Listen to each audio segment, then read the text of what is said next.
Welcome back to Gear Up Windows YouTube channel. In this video, we will guide you on how to change the default downloads location in Firefox on Windows 11 or 10 PC. For this, first open Firefox browser on your Windows PC. Then click on this one menu icon in the top right corner, and in the drop down menu select Settings option. In the Firefox settings, switch to this one General tab. On the right side, scroll down to Files and Applications section.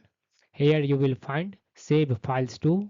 Click on this one Browse button beside this one option and select a new location where you want to keep the downloaded files using Firefox, and then click on this one Select Folder. This will change the location where you want to save the files on your Windows PC.